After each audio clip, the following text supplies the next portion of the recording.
नमस्कार दोस्तों, आप सभी का स्वागत है आपके अपने YouTube चैनल मेंस एजुकेशन में। जैसा कि आप सभी देख सकते हैं दोस्तों, कक्षा 10वीं बोर्ड परीक्षा 2021 मध्य प्रदेश। और आज हम आपके लिए लेकर आए हैं दोस्तों सामाजिक विज्ञान की प्रश्न बैंक, जो अभी हाल ही में जारी की गई है। और उस प्रश्न बैंक के आधार पर ही आपकी प्री बोर्ड परीक्षा और बोर्ड परीक्षा ली जाएगी। तो उस प्रश्न बैंक में जितने भी क्वेश्चन दिए हैं आपको इस वीडियो में मैं बताऊंगा। और आज हमारा जो ये विषय है, याद रखना, सामाजिक विज्ञान। सामाजिक विज्ञान के मुख्य रूप से आज आपको मैं ऑब्जेक्टिव टाइप क्वेश्चन सारे इसमें बता दूंगा। और उसके बाद में आपको अगले वीडियो में जो सामाजिक विज्ञान के मोस्ट प्रश्न हैं जो कि प्रश्न बैंक में बनाए गए हैं आप लोगों के अध्ययन के लिए, तो वो भी हम इसी चैनल पर आपको बता देंगे। तो दोस्तों, यदि आप हमारे चैनल पर नए हैं तो चैनल को सब्सक्राइब जरूर करें और अपने दोस्तों के साथ शेयर कर दें जो कक्षा 10वीं में पढ़ते हैं। तो आज का विषय हमारा सामाजिक विज्ञान का जो पेपर, और इसमें क्वेश्चन रहेंगे। और क्वेश्चन कौन से हैं याद रखें, ऑब्जेक्टिव टाइप क्वेश्चन सारे इस वीडियो में मैं बताऊंगा। और आप देख सकते हैं जैसे आपकी एग्जाम्स होगी ना, प्री बोर्ड एग्जाम्स जो कि 12 तारीख से स्टार्ट है आपकी, तो 27 तारीख तक चलेगी। तो उस परीक्षा में प्रश्न बैंक से ही प्रश्न आएंगे और बोर्ड की जो परीक्षा होगी उसमें भी प्रश्न बैंक से ही प्रश्न आएंगे। क्योंकि जो प्रश्न बैंक है वो माध्यमिक शिक्षा मंडल भोपाल द्वारा, जो लोक शिक्षण संचालनालय है, उनके द्वारा जारी की गई है। तो आइए दोस्तों स्टार्ट करते हैं आज की हमारी प्रश्न बैंक पर आधारित वस्तुनिष्ठ प्रश्न। आपको सभी प्रश्न अच्छी तरह से आपको दोस्तों हल करना है। ये जरूर ध्यान रखना कि सामाजिक विज्ञान का है और सारे प्रश्न अच्छे से हल करना है, आपको एक भी क्वेश्चन को छोड़ना नहीं है। चलिए दोस्तों स्टार्ट करते हैं।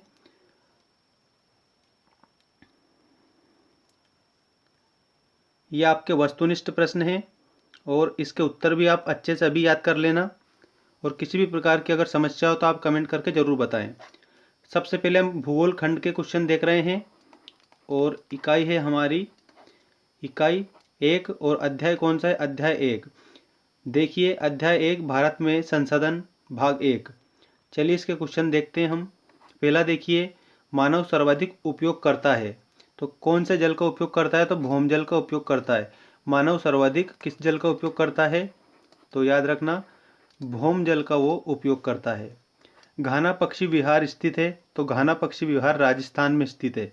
जो घाना पक्षी विहार है वो राजस्थान में स्थित है। अगला है वन संसाधन की प्रमुख समस्या है, तो वन संसाधन की जो प्रमुख समस्या है वो है वनों में लगने वाली आग। तो वनों में लगने वाली आग वन संसाधन की प्रमुख समस्या है। इसके बाद अगला क्वेश्चन देखते हैं हम। मानव जनित आपदा है, मतलब कि ऐसी आपदा जो मानव के कारण उत्पन्न होती है, तो वो है सड़क दुर्घटना। ठीक है, ये मानव जनित आपदा है, सड़क दुर्घटना। और सूखा, बाढ़ और भूस्खलन, सूखा, बाढ़ और भूस्खलन ये प्राकृतिक आपदा की श्रेणी में आती है, लेकिन जो सड़क दुर्घटना है ये मानव जनित आपदा है। अगला देखिए, वन महोत्सव के जन्मदाता कौन है? तो के.एम. मुंशी। के.एम. मुंशी, ठीक है, ये किसके जन्मदाता है? वन महोत्सव के जन्मदाता हैं। अगला क्वेश्चन देखिए, आंध्र प्रदेश और ओडिशा, आंध्र प्रदेश और ओडिशा के डेल्टा क्षेत्रों तथा गंगा के मैदानों में सामान्यतः कौन सी मिट्टी पाई जाती है? तो जलोढ़ मिट्टी पाई जाती है। कौन सी मिट्टी पाई जाती है? याद रखना जलोढ़ मिट्टी। जलोढ़ मिट्टी कहाँ पर पाई जाती है? आंध्र प्रदेश और उड़ीसा के डेल्टा क्षेत्रों में। अगला क्वेश्चन, 7वां क्वेश्चन देखिए, सामाजिक वानिकी योजना को से वित्तीय सहायता प्राप्त होती है, तो विश्व बैंक से वित्तीय सहायता प्राप्त होती है। जो सामाजिक वानिकी योजना है इससे किससे सहायता प्राप्त होती है? तो विश्व बैंक से सहायता प्राप्त होती है। चलिए इसके बाद में अगला क्वेश्चन देखते हैं। वन अग्नि नियंत्रण परियोजना के सहयोग से संचालित है। UNDP, इसके सहयोग से वन अग्नि नियंत्रण परियोजना संचालित है। तो उत्तर में आप क्या लिखेंगे? ये देख सकते हैं उत्तर में लिखा है UNDP। अगला क्वेश्चन देखिए, संयुक्त वन प्रबंधन व्यवस्था में का महत्वपूर्ण स्थान है। तो संयुक्त वन प्रबंधन व्यवस्था में ग्रामीण वन सुरक्षा समितियों का महत्वपूर्ण स्थान है। अगला क्वेश्चन है, भारत में केवल भूभाग पर वन है, तो 20.64% भूभाग पर वन है। भारत में केवल 20.64% भूभाग पर क्या है, वन है। ठीक है, याद रखना। अगला इसके बाद में नेक्स्ट क्वेश्चन है हमारा 11वां क्वेश्चन, मिट्टी में उर्वरता की कमी को क्या कहते हैं, तो मृदा क्षय कहते हैं। क्या कहते हैं, मृदा क्षय। ये जो लिखा हुआ है या ध्यान रखना आप सभी, मृदा क्षय, ये मिट्टी में उर्वरता की कमी को कहते हैं। इसके बाद में अगला क्वेश्चन देखिए, वनों को वर्षा का संचालक कहा जाता है। बिल्कुल सही है कि वनों को वर्षा का क्या कहा जाता है, संचालक कहा जाता है। दोस्तों आपकी बोर्ड परीक्षा में इसी प्रश्न बैंक से प्रश्न बनेंगे, एक एक क्वेश्चन आप अच्छे से याद करेंगे, एक भी क्वेश्चन को नहीं छोड़ना है। चाहे बोर्ड परीक्षा हो आपकी या फिर प्री बोर्ड परीक्षा उसके पहले जो आपकी होने वाली है, दोनों में आप देख सकते हैं कि जो ये प्रश्न बैंक जारी की है मध्य प्रदेश शिक्षा मंडल के द्वारा ही जारी की गई है। ठीक है, मैं अपने मन से इसमें कुछ भी नहीं बता रहा हूँ। जो मध्य प्रदेश शिक्षा मंडल ने जारी की है प्रश्न बैंक, उस प्रश्न बैंक के आधार पर ही आपको हमारे इस चैनल पर पढ़ाया जा रहा है। तो चलिए नेक्स्ट देखते हैं क्वेश्चन। वनों को वर्षा का संचालक कहा जाता है, ये सत्य है। ठीक है, इसके बाद में 13वां क्वेश्चन देखिए दोस्तों, वनों के कारण मिट्टी की ऊपरी सतह बह जाती है, ये असत्य है। वनों के कारण जो मिट्टी की ऊपरी सतह है ना, वो नहीं बहती है। ठीक है, वन तो क्या करते हैं, मिट्टी को बहने से रोकते हैं। ठीक है, बहने से रोकते हैं, याद रखें। तो ये असत्य होगा हमारा, वनों के कारण मिट्टी की ऊपरी सतह बह जाती है, ये असत्य है। अगला है, काली मिट्टी कपास उत्पादन के लिए उपयुक्त है, ये बिल्कुल सही है। ठीक है, काली मिट्टी कपास उत्पादन के लिए क्या है, उपयुक्त है, तो बिल्कुल सही है। अगला है, वन जलवायु को नियंत्रित कर पर्यावरण संतुलन में सहयोग करते हैं। जो वन है ये किसको नियंत्रित करते हैं, जलवायु को नियंत्रित करते हैं। याद रखना आप सभी, मैं लिख के बता रहा हूँ आपको अच्छी तरह से। जलवायु को क्या करते हैं, जलवायु को नियंत्रित करते हैं। ठीक है, नियंत्रित करते हैं, जलवायु को नियंत्रित करते हैं और पर्यावरण संतुलन में सहयोग करते हैं। और किस में सहयोग करते हैं, याद रखना, पर्यावरण संतुलन में सहयोग करते हैं। ठीक है, पर्यावरण संतुलन, इसमें जो वन है ये क्या करते हैं, वन सहयोग करते हैं। ठीक है दोस्तों, याद रखना, सहयोग करते हैं पर्यावरण संतुलन में। तो ये जो 15वां क्वेश्चन है देखिए, वन जलवायु को नियंत्रित कर पर्यावरण संतुलन में सहयोग करते हैं, ये बिल्कुल राइट है, मतलब कि बिल्कुल सत्य है। चलिए इसके बाद में अगला क्वेश्चन देखते हैं। अगला क्वेश्चन आपका इस प्रकार है, केंद्र सरकार ने सन 1955 में केंद्रीय वन आयोग की स्थापना की, तो ये असत्य है। ठीक है, केंद्र सरकार ने सन 1955 में केंद्रीय वन आयोग की स्थापना की, तो इसमें क्या लिखेंगे आप, असत्य।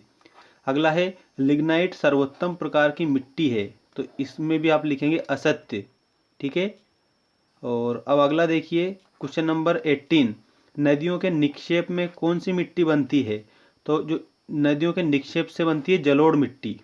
नदियों के निक्षेप से कौन सी मिट्टी बनती है, तो जलोढ़ मिट्टी बन जाती है, उससे कौन सी मिट्टी बनती है, ध्यान रखना आप, जलोढ़ मिट्टी। ठीक है, अगला क्वेश्चन है, प्राचीन जलोढ़क का स्थानीय नाम क्या है, तो उसको दोमट मिट्टी बोला जाता है, चीका या कांप मिट्टी भी बोला जाता है।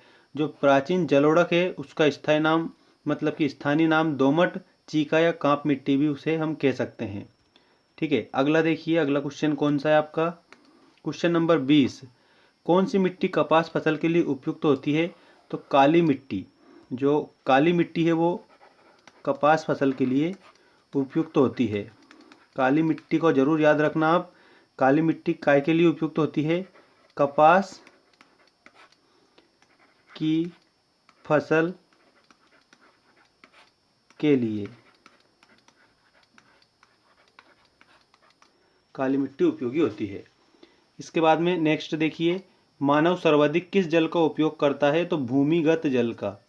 मानव किसका उपयोग करता है, सबसे ज़्यादा भूमिगत जल का उपयोग करता है। जो जल भूमिगत है उस जल का मानव उपयोग करता है सबसे ज़्यादा, तो याद रखना इसमें क्या आएगा, भूमिगत जल।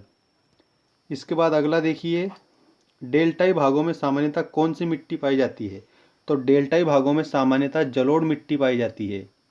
अगला है, पेड़ पौधों और जीव जंतुओं के सड़े गले अवशेषों को क्या कहते हैं, तो उसको कहते हैं जीवाश्म। क्या कहते हैं, जीवाश्म। क्या है ये, पेड़ पौधों के सड़े गले अवशेष, पेड़ पौधों के सड़े गले अवशेष, इसे क्या कहते हैं? इसे हम कहते हैं जीवाश्म। पेड़ पौधों के सड़े गले अवशेष को जीवाश्म कहा जाता है। इसके बाद में अगला देखिए प्रश्न नंबर 24। इसमें आपको सही जोड़ी बनानी है। इसके बाद में पाठ 2 के हम देखेंगे। चलिए, काली मिट्टी, तो ये काली मिट्टी कहाँ पर पाई जाती है? महाराष्ट्र में। गिर राष्ट्रीय उद्यान, तो ये गिर राष्ट्रीय उद्यान कहाँ पर है? गुजरात में है। वन महोत्सव, तो 1950, वन महोत्सव 1950। वन संरक्षण अधिनियम, तो इसका करेक्ट आंसर आप याद रखना 1980, वन संरक्षण अधिनियम 1980। कार्बेट, तो ये जो कार्बेट है ये उत्तराखंड में है। कहाँ पर है? उत्तराखंड, मतलब उसके सामने ही ये लिखा हुआ है, ठीक है, उत्तराखंड। कार्बेट के आगे आप लिखेंगे उत्तराखंड। और जो पेरियार है वो है केरल में। पेरियार कहाँ है? केरल में है। तो ये आपकी सही जोड़ी हो जाएगी। और ये सही जोड़ी के उत्तर भी आपको यहाँ पर दे रखे हैं सारे के सारे। देख सकते हैं आप, काली मिट्टी कहाँ पर पाई जाती है? महाराष्ट्र में। गिर राष्ट्रीय उद्यान गुजरात में। वन महोत्सव 1950। वन संरक्षण अधिनियम 1980। कार्बेट उत्तराखंड में और पेरियार केरल में। उत्तराखंड अच्छे से याद रखना, उत्तराखंड, ठीक है। अब हम बात करेंगे पार्ट 2, भारत में संसाधन, इसके वस्तुनिष्ठ प्रश्न सारे। देखिए, भारत में सर्वाधिक रबड़ का उत्पादन होता है, कहाँ पर होता है? केरल में। भारत में सर्वाधिक रबड़ का उत्पादन केरल में होता है। नीली क्रांति का संबंध है मछली उत्पादन से। किस उत्पादन से? मछली उत्पादन से। नीली क्रांति का संबंध कौन से उत्पादन से है? तो याद रखना आप सभी, मछली उत्पादन से, ठीक है। नीली क्रांति का संबंध है। लौह अयस्क का प्रकार नहीं है, तो जो ये बॉक्साइट दे रखा है, ये बॉक्साइट लौह अयस्क का प्रकार नहीं है, तो इसमें बॉक्साइट आएगा, ठीक है। बॉक्साइट लौह अयस्क का प्रकार नहीं है। अगला देखिए, मध्य प्रदेश में किस खनिज के उत्पादन में भारत में प्रथम स्थान है? तो हीरा, ठीक है, इसका करेक्ट आंसर होगा हीरा। हीरा मध्य प्रदेश में सबसे ज़्यादा पाया जाता है। और कहाँ पर पाया जाता है? पन्ना। कहाँ पर पाया जाता है? पन्ना में पाया जाता है। इसके बाद में अगला क्वेश्चन देखिए। अगला क्वेश्चन है आपका, कृषि क्षेत्र सम्मिलित है, तो कृषि प्राथमिक क्षेत्र में सम्मिलित है। याद रखना, ये मोस्ट इम्पोर्टेंट क्वेश्चन है सारे के सारे। प्राथमिक क्षेत्र, ठीक है, जो कृषि है वो प्राथमिक क्षेत्र में संबंधित है। पीत क्रांति का संबंध, अच्छा मैं यहाँ पर लिख देता हूँ, पीत क्रांति, ठीक है। जो पीत क्रांति है उसका संबंध किससे है? तो तिलहन से है। तिलहन उत्पादन से है।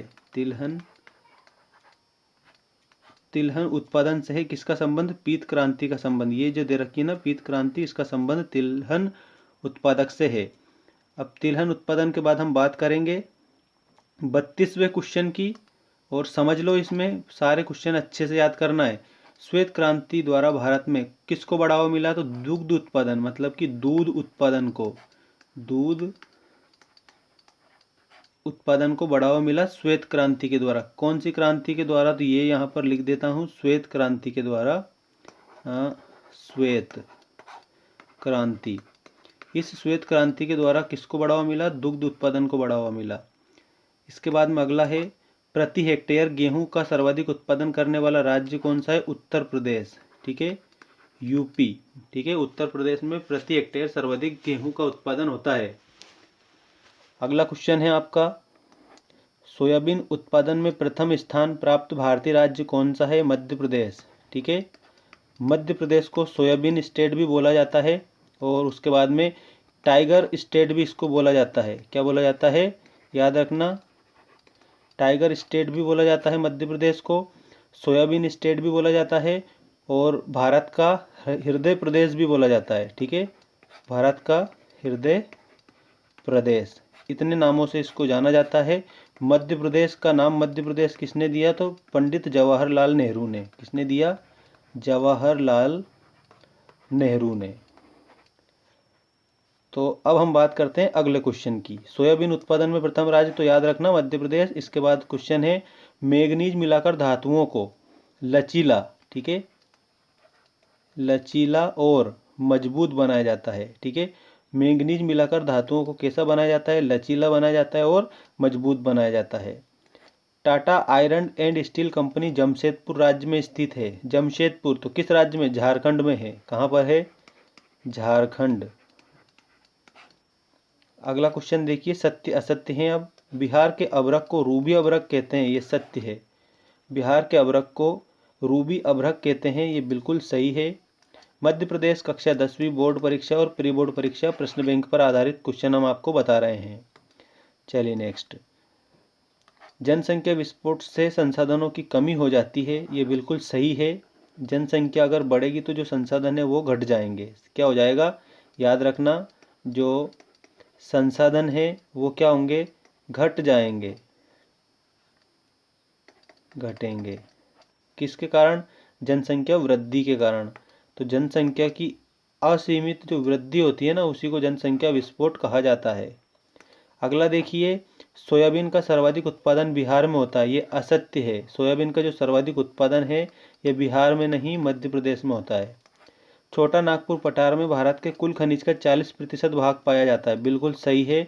छोटा नागपुर पठार में जो भारत का कुल खनिज होता है उस कुल खनिज का 40% कितना? 40% भाग पाया जाता है।